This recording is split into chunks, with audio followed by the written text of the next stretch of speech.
नमस्कार और प्रणाम तमाम भोजपुरिया श्रोता लोग के रेडियो सानवी 96.4 मेगाहर्ट्ज के तरंग में तरंगित होके वाला कार्यक्रम आमने सामने के आज के दंगल में आज के वक्त कहीं में हम फिर से हाजिर होकर बानी मनोज पटेल और श्रोता महानुभाव लोग जनता संगे सरकार रखे वाला विभिन्न विषय वस्तु पर शिक्षा स्वास्थ्य होके भ्रष्टाचार अत्याचार रोजी रोटी गरीबी निवारण होके चाहे राजनीतिक पहलू ही काहे ना होके हर विषय वस्तु पर हमनी कार्यक्रम में चर्चा परिचर्चा चलाते आ रहल बानी और हम आज के बतकही में विशेष आज देश के जौन अवस्था बा राजनीतिक अवस्था विषम मोड़ में पहुंचल बा एगो अन्यल के वातावरण बा एगो गैप के वातावरण हो गइल बा। कुछ लोग कुछ पार्टी के दल लोग ई कदम के प्रधानमंत्री नेकपा के अध्यक्ष केपी शर्मा ओली के कदम के विरुद्ध में सड़क संघर्ष में भी जाए के तैयारी कैले बा लोग और कुछ लोग एकरा के अपन अपन जगह से विरोध कर रहल बा। कुछ लोग एकर पक्षों में आ रहल बा, कुछ लोग एकर विपक्षों में आ रहल बा। ई लगायत के तमाम पहलू के विषय में आज हमनी के कार्यक्रम में चर्चा परिचर्चा करे वाला बानी और आज हमनी के अतिथि के रूप में हमनी के साथ में जुड़ गइल बानी तत्कालीन प्रतिनिधि सभा जौन विघटन हो गइल बा विघटित प्रतिनिधि सभा के प्रतिनिधि सभा सदस्य प्रसाद जिला के चर्चित नेता और हाल जनता समाजवादी पार्टी के केंद्रीय सदस्य भी वहाँ रहल बानी प्रदीप यादव जी हमनी के आज टेलीफोन संपर्क में रेडियो के स्टूडियो के टेलीफोन संपर्क में हमनी के साथ में जुड़ गइल बानी। सबसे पहले हम उनके के स्वागत करें। प्रदीप जी अपने के कार्यक्रम में स्वागत बा। धन्यवाद। प्रदीप जी देश के जौन राजनीतिक अवस्था बा विभिन्न चारों तरफ से विभिन्न किस्म के टिक्का टिप्पणी आ रहल बा। कुछ लोग प्रधानमंत्री के पक्ष में कड़ा रूप में उपस्थिति जना रहल बा, कुछ लोग एकर विरोध कर रहल बा। विरोध करे वाला खेमा में अपने के पार्टी भी बा, अपने लोग सड़क संघर्ष में जाए के घोषणा कैले बानी। का बा प्रतिक्रिया, अब का बा संभावना, देश के राजनीतिक जवन दिशा बा कौना दिशा और जा रहल बा, का बा प्रतिक्रिया अपने के? और देखिए बहुत अच्छा प्रश्न पूछनी है आपने। एक तो अभी लोकतंत्र माथि ही खतरा भइल बा, संहिता माथि ही हमला भइल बा। जन निर्वाचित और सर्वोपसत्ता व्यवस्थापिका संसद के ही ऊपर प्रहार भइल बा, जनता के जन आवाज के ऊपर ही प्रहार भइल बा। जौन जनता 5-5 घंटा घाम पानी के प्रभाव न करके लाइन लाग के 5-5 घंटा में मत दिलक, वो जनता के जन आवाज के दावल गइल बा, पूरा कुंठित कर गइल बा। बहुत बड़ा निरीक्षण प्रहार भइल बा, बहुत बड़ा वज्रपात भइल बा देश के ऊपर। ऐसे ऐसा मतलब वज्रपात के जनता के द्वारा ही प्रतिकार करके एकरा के मैंने ट्रैक में ले आओ पड़ी। वही से हमनी के पार्टी और हमनी लगाए बहुत ऐसा पार्टी निर्णय कैले बा कि सड़क संघर्ष बाहेक कोनो विकल्प नहीं है। केपी ओली के जन कदम बा, ये कदम ही गैर लोकतांत्रिक और गैर संवैधानिक कदम बा। संविधान में कोनो व्यवस्था ना भइल काम केपी ओली जी कैले बान और के अनुमोदन महामहिम राष्ट्रपति जी कैले बारी। यही से सड़क संघर्ष ही जाए के हमनी के निर्णय कैले बानी। सर हमारे पार्टी निर्णय कैले बा और सारा देश अभी सड़क संघर्ष में जाए के मतलब बाहेक कोनो उपाय हमने नहीं देखले सन। काहे कि ई जौन निर्णय भइल बा प्रधानमंत्री के ओर से राष्ट्रपति जी के ओर से ये निर्णय ही गैर संवैधानिक बा। जौन संविधान ये लोग बनैलक उहे संविधान के ये लोग बलात्कार कैले बा, उहे संविधान के ऊपर ये लोग हमला कैले बा। अभी ना ये से ई जो निर्णय बा एकरा सच्चावे के पड़ लोग के और ना तो हमने के सड़क संघर्ष में जाके करा के तोड़े के पड़ा। प्रदीप जी अपने लोग इस सरकार के नेकपा के सरकार से अपने लोग भी शुरुए से विरोध करत रहनी। केपी शर्मा ओली जी के कहना बा कि हम चारों तरफ से घेराबंदी में पड़ गई, विपक्षी लोग के अपने पार्टी के नेता लोग हमनी के काम कर देवे वाला अवस्था ना रहे। जनादेश जनता जनार्दन होला, जनादेश एगो बहुत ही महत्वपूर्ण चीज बा। जनता में जाइली भी तो एगो रास्ता हो सकता। अपने के का लगता जनता के जनादेश सबसे महत्वपूर्ण चीज बा लोकतंत्र में? उहे बात हम बता रहे मैंने कि घर के जब झगड़ा होला, घर में पारिवारिक में झगड़ा होला कि मतलब का होला कि अरुआ पूरा शहर के आग लगा दे कि अपने घर के समस्या समाधान करे। और वो कहे चल रहे केपी ओली जी के घर के झगड़ा है, नेकपा के अपन आंतरिक मामला के झगड़ा है, इसमें देश के का गलती बा? देश के नागरिक के 3 करोड़ नागरिक के का गलती बा? अभी ना देश के बंधक तो ना बनाओ जाए केपी ओली जी के अपन झगड़ा ला कुछ करे चाहिए, अपन पार्टी में कुछ करे चाहिए, अपन पार्टी के उनका कब्जा करे चाहिए या कुछ करे चाहिए, लेकिन देश के ही एकदम बने पूरा विकास के जी। प्रदीप जी अपने ई तरफ संकेत करे के चाहता नहीं कि तत्कालीन समय में प्रधानमंत्री के पास में ऑप्शन रहे, मंत्री परिषद के विघटित करके नया सरकार बनावे के भी ऑप्शन रहे, अपने ऊ तरफ इंगित करे के चाहता नहीं? देखिए वो उहे एगो बात ना, पार्टी के उनका नेकपा के भीतर भी कुछ भी कर सकत लन, उनका लग बहुमत रहे तो प्रचंड के हटा देतन, माधव के हटा देतन, झलना जी के हटा देतन, कुछो करतन, उनका पार्टी के भीतर के बात रहे। उनका पार्टी के भीतर के झगड़ा और देश के लिए आके बंधक बनाओगे, देश के लोकतंत्र पर हमला करके, देश में जौन जौन नागरिक लड़ के संघीयता लियाइल ओकरा ऊपर हमला करके उनका अधिकार कहाँ से आयल? तो देश के नागरिक थोड़े दोषी बा, उनका पार्टी का आंतरिक झगड़ा है नो, तो उनका अपना समस्या समाधान करे चाहिए, बैठ के समस्या समाधान करे चाहिए या कुछ करे चाहिए, पार्टी के भीतर करे चाहिए उनका। लेकिन एमे एमे एमे एमे देश के लिए आके बंधक बना दी, देश के लिए आके संकट में डाल दी, ये तो केपी ओली जी का कदम बिल्कुल गलत बा। अब क्या लगा था प्रदीप जी, अब अपने के पार्टी आंदोलन की घोषणा कर चुकल बा, अपने काले लोग अपने लोग परसा जिला में छलफल भी कैले बानी, कौना दिशा और आंदोलन के स्वरूप का होई, कैसे अपने लोग सड़क संघर्ष में जाए, जनता के बीच में अपने लोग कैसे जाए? देखिए जनता के सार्वभौम सत्ता के ऊपर हमला भइल बा, व्यवस्थापिका संसद सबसे ऊपर संसद होला, जौन जन जनता निर्वाचित करके भेजला ओकरा ऊपर अटैक भइल बा। वही से हमारे पार्टी सड़क संघर्ष में जाके निर्णय के बा, हमने के आज से आंदोलन शुरू बा। अपने के देख लो काल भी एगो सर्कुलर आइल बा पार्टी के, 10 गते आंदोलन हुई, 11 गते आंदोलन हुई, 12 गते आंदोलन हुई, यानी कि वो आंदोलन के स्वरूप आइल बा।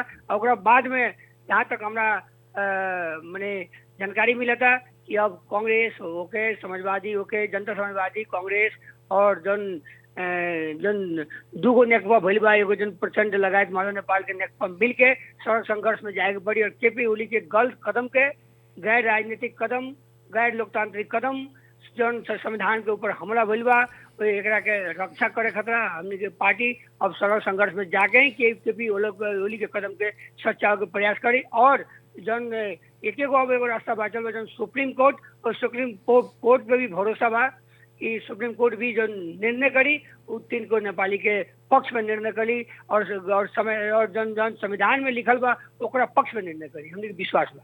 जी प्रदीप जी, प्रधानमंत्री ओली काले विज्ञप्ति दिले बानी, मंतव्य दिले बानी कि अब सुप्रीम कोर्ट एकरा के पुनः एकरा के विघटित प्रतिनिधि सभा के फेरू स्थापित करी, प्रतिनिधि सभा आई चली, सदन अब ऐसा ना लागे निर्वाचन में ही लागे के वहाँ निर्देशन कैले बानी सारा लोग के कि अब ओमे दाया बाया लागल कोनो जरूरी नहीं कि अब निर्वाचन में लागे के पड़ी। अपने लोग तमाम पार्टी के लोग एगो मोर्चा में आ रहा बानी, अपने लोग अब देश में एगो जनता फेरू एगो बड़का आंदोलन के हवा हुरी देखी, का लागत आपने के?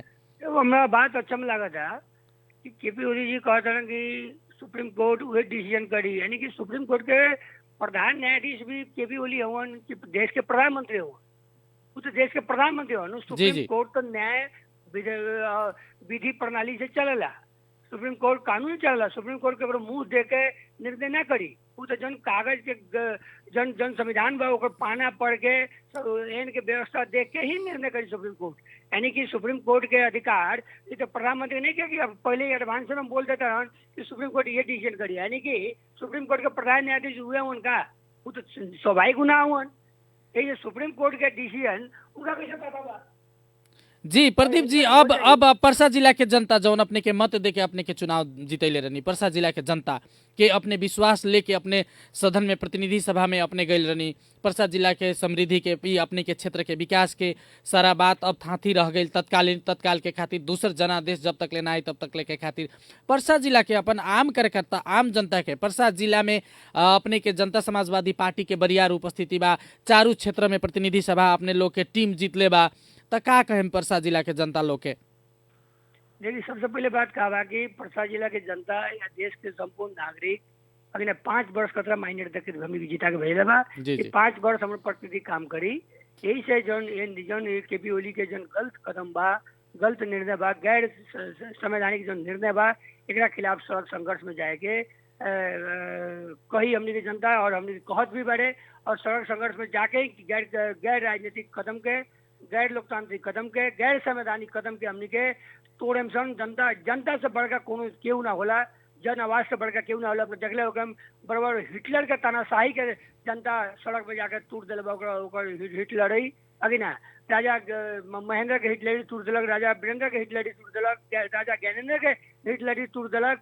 तो ऐसा केपी ओली के हिटलरी में का लागल बा? ऐसा तनाशाह के यहाँ के जनता, नेपाली जनता तोड़ के और अपन जन माइनर दल 5 वर्ष खतरा वो प्रतिनिधि सभा के पुनर्जीवित करी, ये जनता करी, हमरा पूरा विश्वास बा। प्रदीप जी, अब अपने के पार्टी, अपने लोग कहतनी कि हमनी के जनता समाजवादी पार्टी अब देश के वैकल्पिक शक्ति बनी, अब ई नेता लोग से काम चले वाला नहीं खे। अपने के अध्यक्ष उपेंद्र यादव, राजेंद्र महतो लगायत के नेता लोग, डॉक्टर बाबूराम भट्टराई जी पर्सा जिला में आके कहनी कि अब जनता समाजवादी पार्टी ही देश के अग्रगामी दिशा में ले जाए, देश के राजनीतिक जौन अवस्था बा, देश के जौन विकास के सपना बा पूरा करी। अब क्या कहें, जनता समाजवादी पार्टी वैकल्पिक शक्ति हुई अब अगला चुनाव में?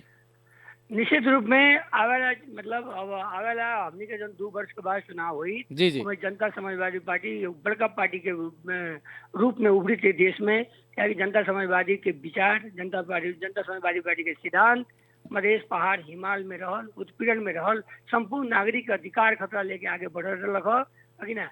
लेकिन बीचे में जन प्रकार के देश पे ऊपर प्रहार भइल बा, देश के ऊपर देश के जन एगो संरचना बा, देश के एगो गणतंत्र लोकतंत्र बा, ओकरे ऊपर जन प्रहार भइल बा, ओकरा रक्षा करे खातिर भी जनता समाजवादी पार्टी अभी आगे जाई। अभी तो चुनाव के बाद में बात बा, अभी तो सबसे पहले गणतंत्र, लोकतंत्र और संघीयता के रक्षा करे के बात जी बा। जी जी अभी तो जनता के जी प्रदीप जी, अपने के पार्टी उहे हम कहतनी, अपने के पार्टी तो एगो गणतंत्र संघीयता के पक्षधर पार्टी, बड़का पक्षधर। अपने के पार्टी वकालत कैले रहे शुरू में, देश में संघीयता चाहिए, मधेसी लोग के संघीयता चाहिए, संघीयता में ही मधेश के विकास हो सकता। मधेश के अधिकार कुंठित का भइल बा अभी प्रतिनिधि सभा के विघटन से। अभिन के मधेश के जौन राजनीतिक बा, मधेश के जनता के विकास के सपना बा, ओमे कैसन किस्म के प्रभाव पारी?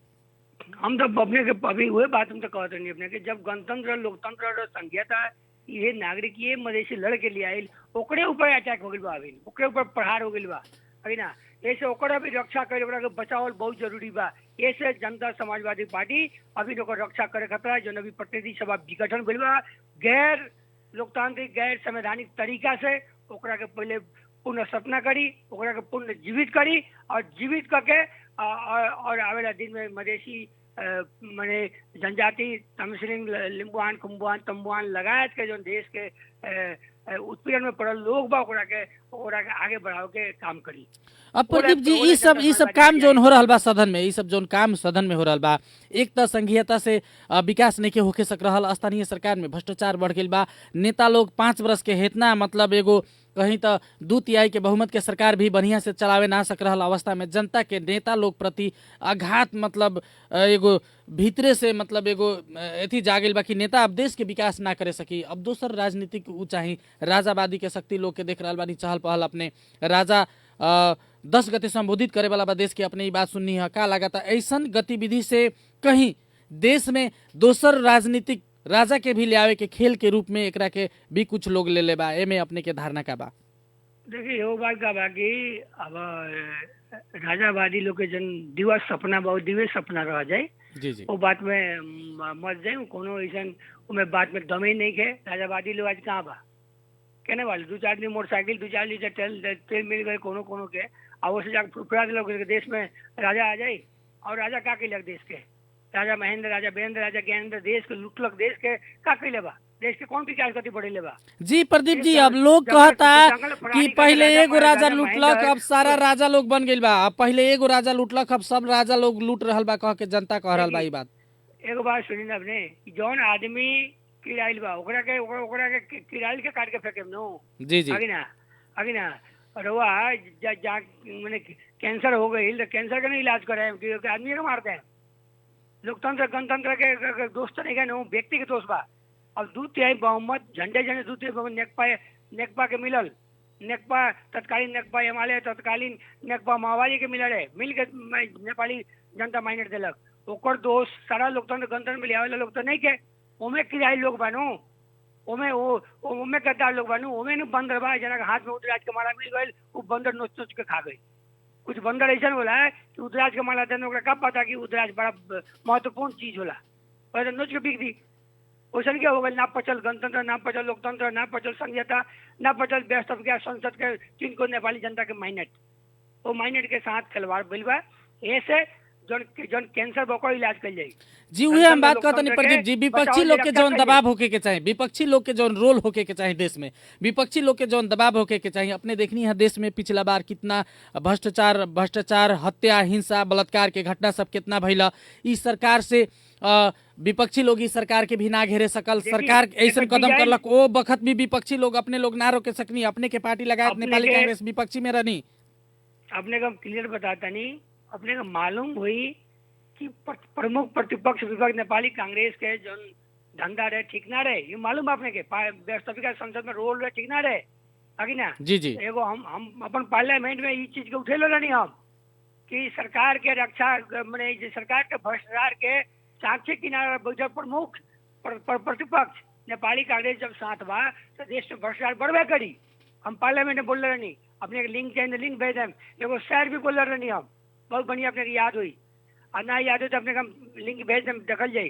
तो एक मतलब का लोग जब गलती नेपाली कांग्रेस कर दी, हिमालय कर दी तो सारा देश तो नहीं के कैले, लेकिन वही से जसपा वैकल्पिक शक्ति के रूप में निकली है। जसपा भ्रष्टाचार के विरोध करता है बा, सड़क में विरोध के लिए बा, संसद में विरोध के लिए बा, ओकर संसद हम ही, ओकर सांसद हम ही जसपा के अपनी विरोध के लिए नहीं चले इस चीज के, चाहे व्हाइट बॉडी मुद्दा हो को, एंसल के मुद्दा हो को, ना अपने के जौन प्रकरण आयल बा वो प्रकरण में हमने आगे बढ़ के काम के लिए बनी सन भ्रष्टाचार के विषय। प्रदीप जी अब अपने के क्या लागता जी कंप्लीट कर रहे। अब रहल बात कि हम नेकपा के लोग जो नेकपा के 2/3 झंडे बहुमत मिलल, वो लोग शुरू से ही भ्रष्टाचार के थाली में आगे बढ़े ताकि देश के लोग पूछो कि गणतंत्र के दोस्त बा। अरे भाई नेकपा के दोस्त हो, गणतंत्र के दोस्त ना, लोकतंत्र के दोस्त ना हो।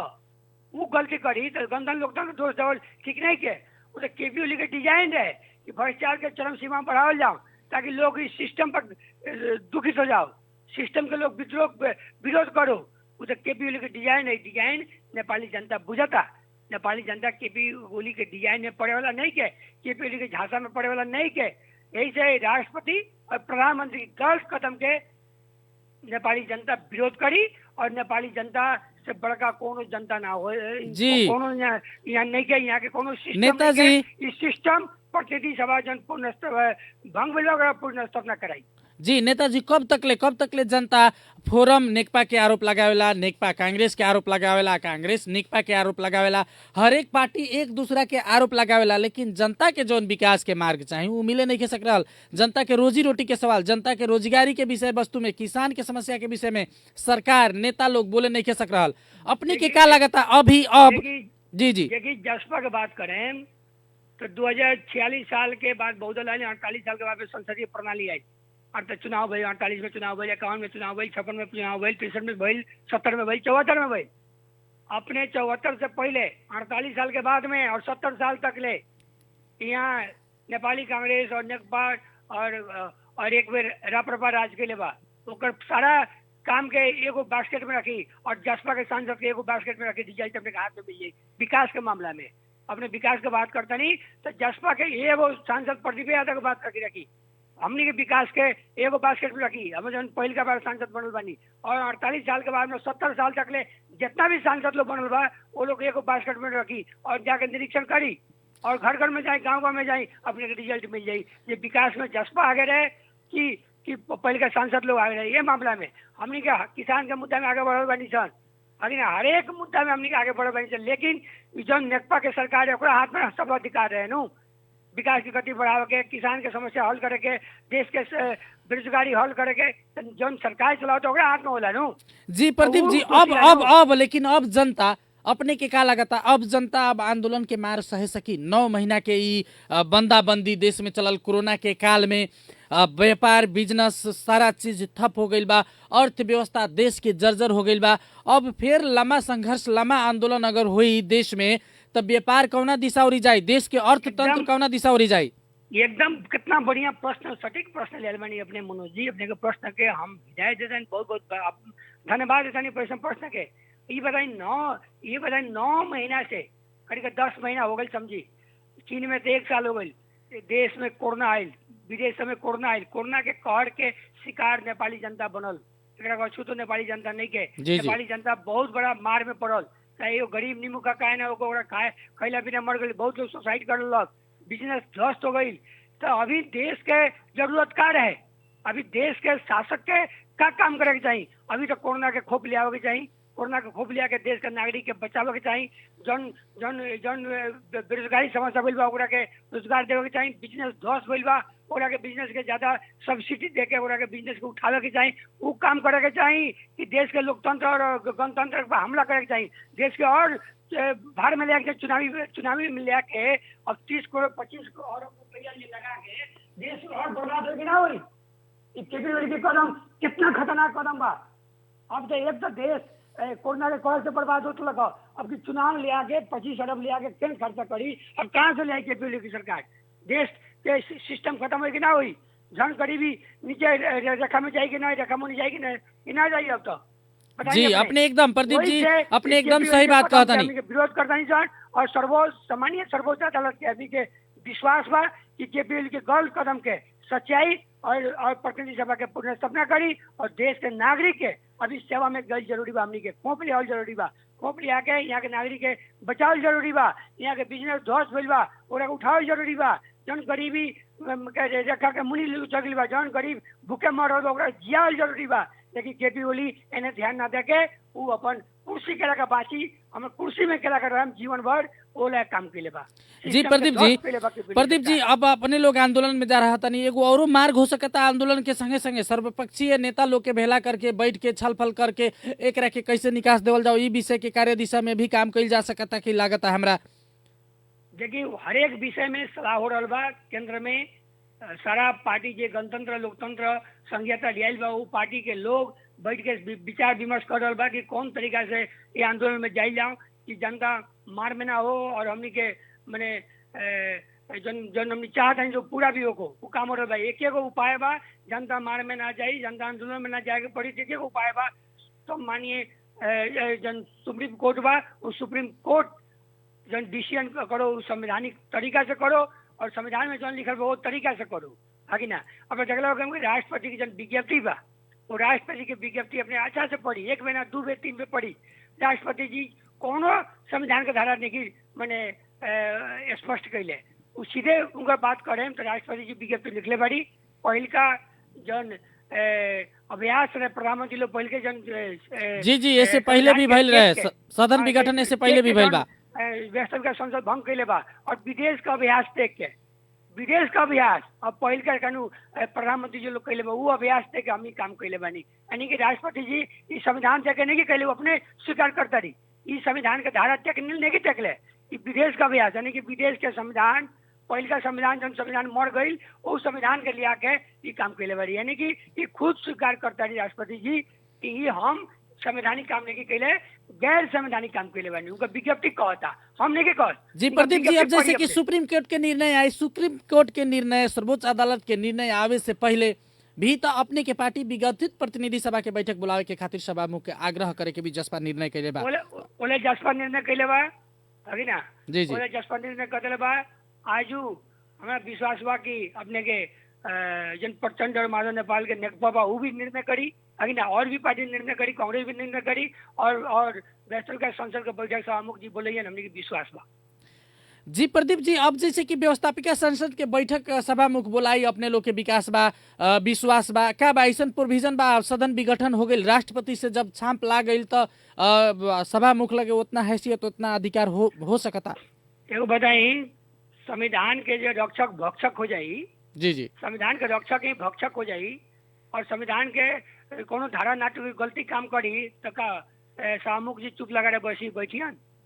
जन 3 करोड़ नेपाली जनता के जन आवाज बा व्यवस्थापिका संसद सर्वोच्च सत्ता व्यवस्थापिका संसद वो रक्षक सभामुख व्यवस्थापिका संसद के रक्षक तो तो कर्तव्य बा कोई धर्म बनता कि जनता के जन आवाज के लेके पढ़े के और व्यवस्थापिका संसद बुलाओगे। ऐसे 200 सांसद अभी परेड करे के तैयार बा।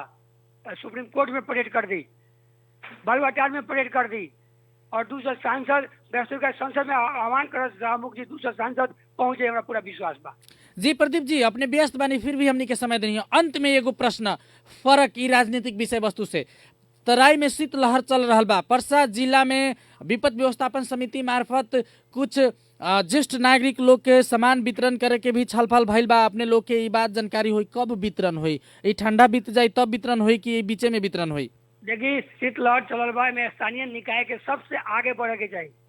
स्थानीय निकाय में सारा चीज बा, सबसे आगे बढ़े के चाहिए। गांव गांव में गरीब निमुखा, सड़क में सुतला निमुखा लोग के, गरीब लोग के कमर देवे के चाहिए। ठाव ठाव में आगे बाड़े वाला लकड़ी से व्यवस्था करके जी कहाँ कुछ बा प्रदीप जी, तो मान लेनी जनता ठेठुरा था जार से काम हो जी। स्थानीय निकाय के काम विपद व्यवस्थापन के साथ साथ स्थानीय निकाय के में अगर कभी भूमिका निभावे के चाहिए। अपने क्या कहे, लोग ठेठुरा था, जनता के ओढ़े खातिर कम्बल नहीं खे, पहने खातिर गरम कपड़ा नहीं खे, कहाँ के न बरल बा अभी कुछ आगे भी नहीं की बारे सकल अपने लोग। स्थानीय निकाय के संपूर्ण प्रमुख उप प्रमुख और वार्ड अध्यक्ष जी लोग अनुरोध करें कि अपने लोग वार्ड में आगे बढ़ी, अपने वार्ड में गरीब निमुखा के कमर बाटी, अपने लोग सब कुछ अधिकार राज्य चले बा, सब व्यवस्था चले बा। इतना पैसा होता है स्थानीय निकाय में, एक गरीब लाया होता, निमुखा के काम कर लाया होता, विकास लाया होता, गरीब लाया मैंने आर्थिक सहयोग कर लाया होता, हर शिक्षक में पैसा होता है। ऐसे स्थानीय निकाय हमें आगे बढ़ेगी चाहिए। हम स्थानीय निकाय को अभी भी कहें कि मत चुकी लगन, अभी आगे बढ़ी लगन और एक यहाँ के नागरिक के बचाव ले अपने लगन आगे बढ़ के 4 कदम आगे बढ़ के सेवा करी लगन। हम अभी भी कहें अपने रेडियो मार्फत। जी अंत में जनता के अपने क्या कहें, जाते जाते संक्षिप्त रूप में एक शब्द में अपने जनता के क्या कहे के चाहें? हम एक शब्द में ये कहें कि लोकतंत्र गणतंत्र संहिता के ऊपर बहुत बड़ा वज्रपात भइल बा। ये से हमनी के एकरा के सड़क संघर्ष बाय कोनो उपाय नहीं के। जनता सर्वोपरि सत्ता होला, जनता से बड़का क्यों ना होला। जैसे संपूर्ण नागरिक हमनी के आंदोलन हमनी के में आवे के, हमनी के साथ देवे के, ताकि जौन लोकतंत्र गणतंत्र संहिता के ऊपर हमला भइल बा, अटैक भइल बा, ओकरा हमनी के सच्चा दी सन और पूर्ण जीवित कर दी सन हमनी के। जी प्रदीप जी अपने के व्यस्त समय बा, फिर भी हमनी के समय देनी, बहुत बहुत अपने के धन्यवाद। अपने को भी धन्यवाद जी। और तमाम भोजपुरिया श्रोता लोग के भी धन्यवाद। रेडियो सानवी 96.4 मेगाहर्ट्ज में तत्कालीन प्रतिनिधि सभा के सदस्य प्रदीप यादव जी जनता समाजवादी पार्टी की केंद्रीय सदस्य संगे हमनी छलफल करत रहनी है और उनकर जो मर्म और उनकर जन कहाव रखा ई विषय में जनता जनार्दन हमनी के मूल्यांकन जरूर कर ले बानी। और जनता जनार्दन होला ऐसे सही डिसीजन ही जनता के सही डिसीजन से ही देश के दिशा, देश के राजनीति के दिशा, देश के भाग्य के फैसला हो सकता। तो ऐसे जनता के डिसीजन सर्वोपरि बा और जनता के सही डिसीजन होके के चाहिए। यह कहत आज के कार्यक्रम सुन देनी है। एक खातिर तमाम हमनी के भोजपुरिया श्रोता लोग के रेडियो सानवी सुन के बैठे वाला तमाम हमनी के जितना भी दूर दूर तक लेके बिरगज लगायत प्रसाद जिला के और अन्य जिला के साथी लोग जितना भी हमनी के रेडियो सुन रहा बानी, सब साथी लोग के हमनी के जे ऑनलाइन सुन रहा बानी रेडियो सानवी.com मार्फत जे हमनी के साथी लोग सुन रहा बानी और हमनी के फेसबुक पेज में भी कार्यक्रम लाइव हो रहा बा। तो ये फेसबुक पेज में भी हमनी के जौन साथी लोग जुड़ रहा बानी तमाम साथी लोग के बहुत बहुत हम धन्यवाद कहे के चाहें, बहुत बहुत हमनी के शुभकामना कहे के चाहें। और कार्यक्रम अपने के कैसन लागेला, कार्यक्रम आमने सामने ई कार्यक्रम के विषय में कोनो किस्म के राय सलाह सुझाव ओरहन खूबसन अगर कुछ भी बात हमनी के रेडियो को टेलीफोन संपर्क में अपने आई और एकरा के अपन जिज्ञासा अपने के सलाह सुझाव अपन जरूर टिपावल जाए, ओकरा के आगामी दिन में हमनी मनन करेम सन। और आज के खतिरा हम मनोज पटेल विदा चाहता नहीं, प्रविधि को के सत्येंद्र जी के बहुत बहुत धन्यवाद बा सहयोग के खातिर। और अब समय भइल बा समाचार के, रेडियो सानवी में अब समाचार सुनल जाए। अभी के खतिरा आमने सामने से हम विदा चाहें। नमस्कार, प्रणाम।